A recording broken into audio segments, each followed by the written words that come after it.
We can all draw, maybe not as well as Diana Robson here, but when it comes to your memory, you might want to grab a pencil.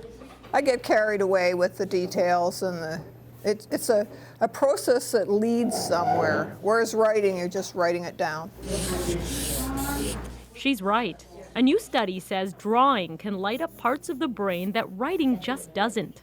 Using a series of short tests, researchers found drawing can help you remember new information significantly better than repeatedly writing it, picturing something in your mind, or even looking at images of it. When you're drawing, you're basically thinking about the way something looks, so that's going to use parts of the brain that are involved in visual processing. Okay, all right, so we're going to start the experiment now. All right, I'm ready. Okay.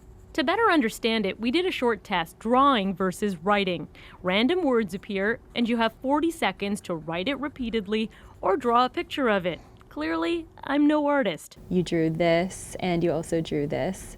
In the end, I'd recalled twice the number of words I drew over the written ones.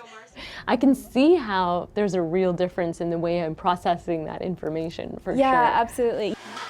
The drawing effect also worked equally as well for participants over the age of 65, and early results show drawing can also help dementia patients retain new information. What we think is that drawing involves a lot of this visual, perceptual processing, so it's recruiting these posterior regions here.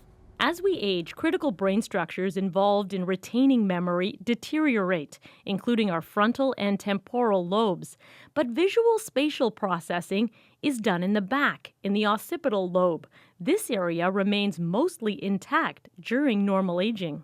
Even if their drawings were, virtually incomprehensible, they're still showing this effect. This neuropsychologist now wants to figure out how to use this information, whether it's a grocery or to-do list. There's a lot there. It's a big effect, and it's so simple. We will figure out how to apply it.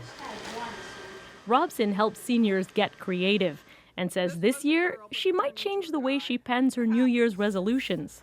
I might try making images for those resolutions. Yeah, I'll do that. Christine Birak, CBC News, Toronto.